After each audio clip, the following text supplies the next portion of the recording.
Saya mau supporter belajar dewasa. Gitu loh. Dewasa dalam menilai segala sesuatu. Dewasa, supporter, dan medsos. Yes. Oke. Tapi salah satu pendewasaan supporter itu juga Dan medsos berpengaruh tadi. dari komentar-komentar seperti Bung Toel juga. Iya, iya. Salah satu pendewasaan. Maksudnya gimana? Komentar ayam goreng atau apa? Ya, kita nggak tahu.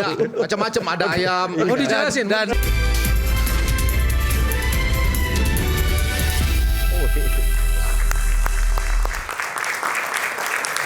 Kita sekarang bicara ke depan.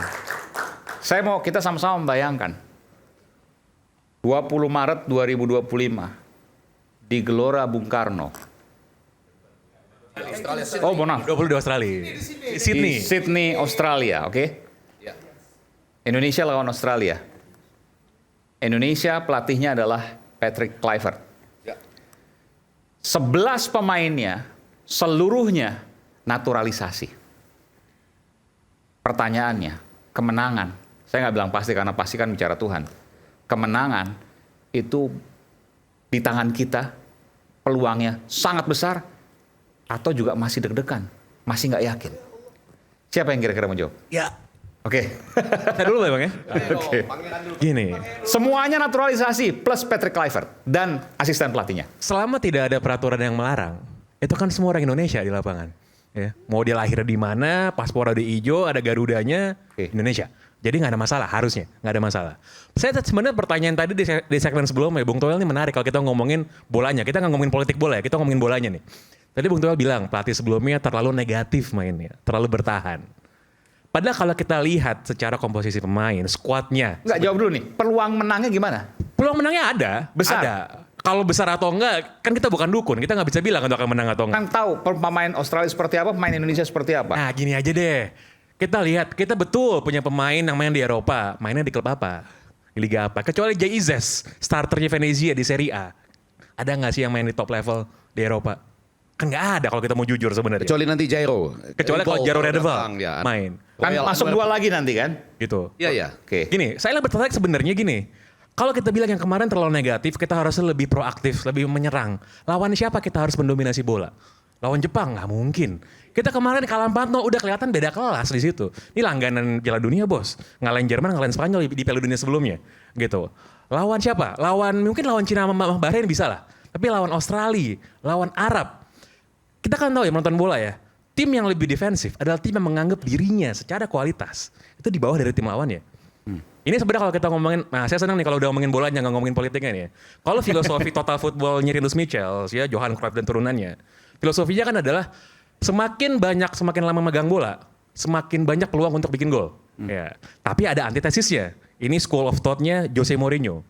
Semakin banyak megang bola, semakin besar peluang bikin kesalahan. Sehingga lawan bisa bikin gol. Ini dua filosofi bola yang berbeda. Nah ini sebenarnya menarik untuk kita kaji. Kita semua pengen Kluivert menang, nggak ada.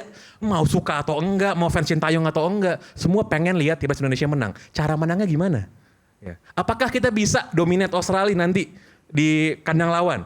Siapa kira-kira bisa megang bola kayak gitu? Apakah kita bisa gempur terus Australia? Atau nanti ketika kita lawan Bahrain di match berikutnya, atau ketika kita away lawan Jepang misalnya, apakah kita bisa gitu main offensive football? Itu bunuh diri namanya, gitu. Jadi saya mau bawa diskusi kita ini adalah kita mau lihat timnas Indonesia ini main kayak gimana. Kalau buat saya yang penting menang, gitu. Yang penting menang. Enggak ada hadiah untuk sepak bola indah, nggak ada. Belanda total football pernah juara dunia nggak pernah, sorry Bang Doel, nggak pernah. Terakhir kali masuk ke final Piala Dunia 2010, pelatihnya Bert van Marwijk, itu nggak ada bagus-bagusnya main bolanya beneran. Nigel de Jong itu tendangan kungfu, tendangan kungfu nendang dada orang. Kluivert udah nggak main Bang, udah nggak main, gitu. Oke. Jadi prediksinya apa yang bisa dibayangkan oleh pemirsa nanti? 20 Maret 2025 di Australia. Itulah Sydney. yang sebenarnya ya, itu menurut saya itulah tugasnya pandit, experts untuk ngeset ekspektasinya para supporter gitu. Kalau kita pengen lihat main tiki taka kayak Barcelona zaman Pep Guardiola kan nggak realistis gitu.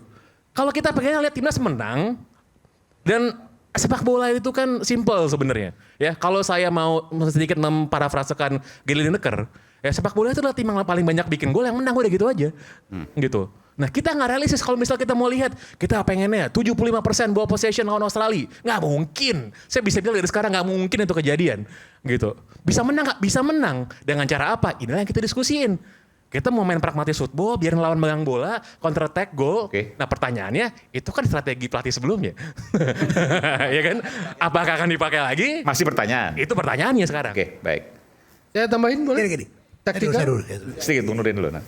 Dalam sepak bola itu ada dua hal yang sangat menentukan. Yang pertama soal teknikal itu tugasnya pelatih. Yang kedua adalah non teknis, itu tugasnya manajer. Jadi teknik tidak semata-mata menjadi andalan utama dalam sebuah kemenangan. Seorang manajer harus mengatasi non teknisnya. Apa? Dia harus bicarakan atmosfer di dalam tim maupun di luar tim. Jadi dua ini yang berpengaruh. Oleh itu yang kedua pertanyaan tadi Bung Aiman bahwa apakah nanti 11 pemain naturalisasi, saya sarankan kita jangan mendikotomi antara pemain naturalisasi dengan pemain kita. Kenapa? Betul kata Bung Syahad bahwa Pangeran bahwa ini sudah orang Indonesia semua. Jadi jangan kita mendikotomi antara naturalisasi. 11 pemain kalau menurut taktik dan strategi pelatih bahwa untuk bisa menahan seri atau menang melawan Australia, itu yang kita harus terima. Penonton harus terima, supporter harus terima, kita harus terima. Jadi mari kita beri peluang, kesempatan kepada Patrick untuk meramu dia pertandingan strategi melawan Australia. Apakah 11 pemain daripada naturalisasi, jangan kita dikotomi. Gak ada, oke. Yang penting pokoknya Indonesia menang.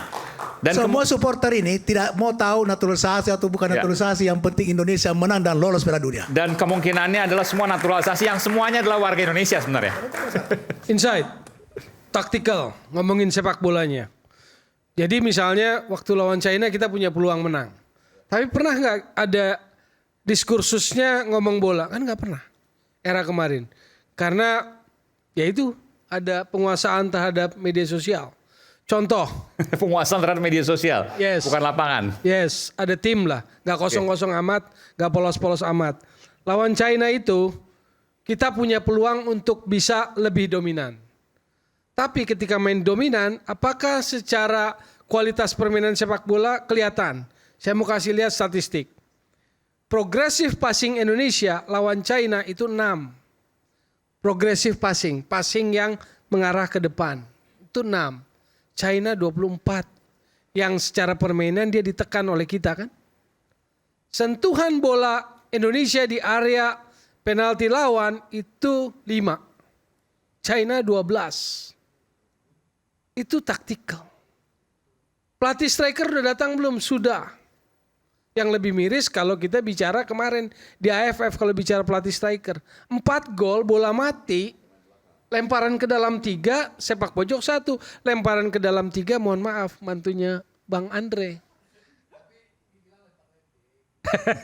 Maksudnya ketika taktikal itu perubahan mentok ya ujung-ujungnya butuh mantunya Bang Andre untuk lempar ke dalam itu. Sekarang besok. Ya 20 Maret sama 25 lawan Bahrain. Target kan jelas 4 poin. Patrick Kluivert tahu beban, tahu ekspektasi itu nggak tahu. Dia beresiko, dia menanggung sebuah konsekuensi pasti tahu. Tapi saya lihat itu tadi yang seperti teman-teman supporter bilang, kalau momentumnya ada, ambillah kalau mungkin kan. Maka ini adalah dalam proses sedang mengambil momentum nih secara strategi. Maka at all cost akan diambil. Apa indikasi yang saya ambil? Waktu kalah lawan Jepang, Ketua Umum marah di ruang ganti bilangnya apakah? Apakah kalian masih percaya proyek ini? Proyek ini, itu Piala Dunia bos. Saya tangkap begitu. Artinya dalam sudut pandang saya sebagai pengamat, at all cost akan diambil. Karena momentum itu nggak pernah datang 2 kali. Secara di atas kertas, PSSI mungkin menulis 30 deh. Kita rasanya pantas ngomong Piala Dunia. Tapi dalam perjalanannya kok ada opportunity itu. Itu yang dianggap momentum oleh supporter. Tapi saya mau supporter belajar dewasa. Gitu loh. Dewasa dalam menilai segala sesuatu. Dewasa, supporter, dan medsos. Yes. Oke. Tapi salah satu pendewasaan supporter itu juga Dan medsos berpengaruh tadi. dari komentar-komentar seperti Bung Toel juga. Iya, iya. Salah satu pendewasaan. Maksudnya gimana? Komentar ayam goreng atau apa? Kita nggak tahu. Macam-macam ada ayam. Oh dijelasin. Dan setelah Itu Pak juga Erik keluar dari ruang ganti, dia balik ke hotel di Fairmont. Biasanya Pak Erik itu nggak pernah terlalu malam keluar dari hotel. Karena kebetulan saya selalu sewa kamar satu lantai sama beliau. Itu saya lihat 1:30 masih di kamar. Saya tanya maju dan masih emosi. Marah betul lawan Jepang itu. Ketum ini.